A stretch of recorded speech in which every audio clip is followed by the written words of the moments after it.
We're sheep farmers, aren't we, Tom? So if they don't have a lamb, we don't have no income. Gemma, don't let your mum go too fast. See if you can let us get it bottom first.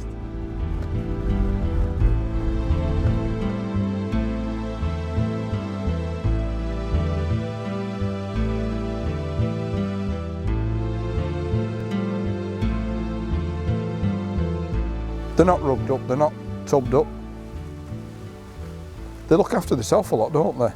All I do is I just go around and look at them and give them mineral. They do get mineral licks give to them. They get it dropped off moor. I know sheep eat as much as they eat, but we have to do stuff like in winter. We have to go around and feed them, so they don't eat everybody else's feed.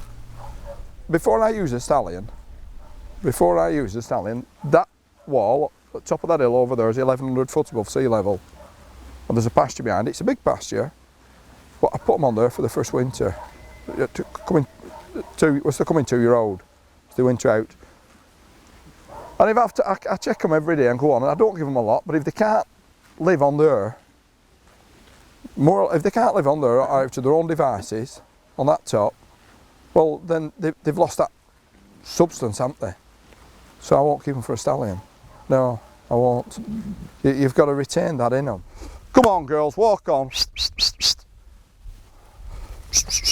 2, 3, 4, 5, 6, 7, 8, 9, 10, 11, 12. You're 15 and a mongrel. That's for...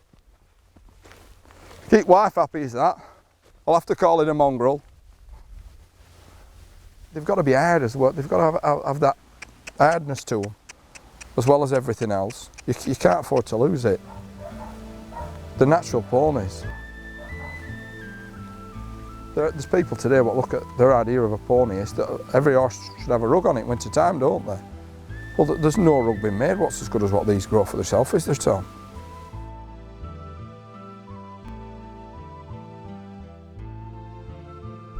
Gemma, leave them there. You're right now, just leave them there, nice and peaceful. If they're not hard enough to live, then they'll not do you, will they?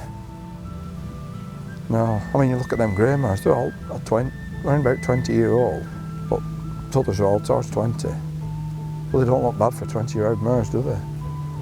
No. As they've gone older, they've gone whiter. They have. I know what a good pony were. I picked it that come from my dad, and my mum. It's hard work telling anybody else what's a good and what I look for, because you just look and you know what you're looking for. I like a good black and I like greys, but I always like a black. Gemma! Just hang back a minute while your mother pushes these up to you. The hardest thing would have been for me would have been to farm this herd as it is if the Eltondale herd hadn't been virtually dispersed at the time. Because I've bought ponies that were bred off generations of ponies that had lived in the same circumstances as what mine live in, that still retain them characteristics to look after themselves.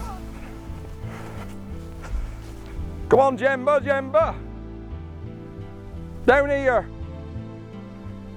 You can't really, it's hard work buying anything to come and live on that hill. Do you get what I mean? I mean, stuff as it's been bred there sails on and does a lot. They've nearly to be bred on there to live.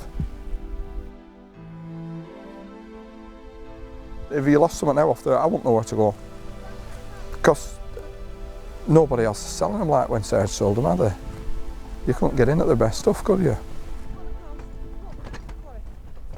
You go and talk to that lads further north, and it's not easy bringing a mare in what's come off somewhere softer, off lower land. Well, you look at me now, I farm around here and I keep a herd of sheep. Can you imagine what it'd be like for me to go on a fell somewhere, set Lake District, or on a tick run? I'd be lost. I'd have it all to learn. Michelle, keep this way. You look at your mares and then you look at what will complement them. So you've got to look at what will complement your mares. The problem is with Fell Pony today that a lot of people they all want her, we all want her. They're worth nothing, nobody wants them if they've no her. Right. But they are sacrificing the movement in the back end of the pony just for her.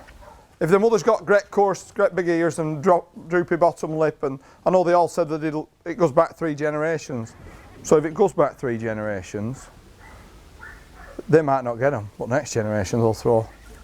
So, I mean, she's going to bring your Leo out now. Polly Perkins, what went mother to it? Polly Perkins were my idea of a Fell pony. Small, wild as the hills, and go like a train. Never had a lot of handling this, Tom. Sand.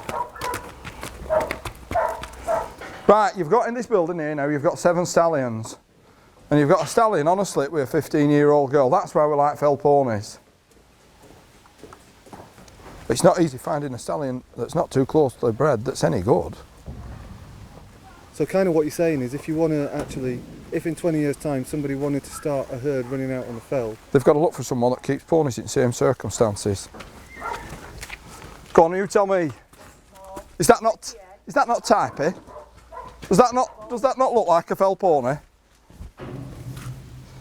I think that looks like a Fell pony. Yeah, nice little Fell pony, good. What's it? But look at his head, Tom. I mean, look at that for a bottom lip. There's no. I mean, if you're looking at it from that, what a beautiful bottom lip. Small head, tiny little ears tucked in among that. And we've a lot of mares with him in as long as that, haven't we, Michelle? But it's too closely bred. I don't want it. Yeah, well, but I'll look at something more important than looking at stallion if I get half a chance. I want to see its mum. Yeah. Takes a good mother to have a good son. I'll put it back in. And that is the one rule you must never break, Tom.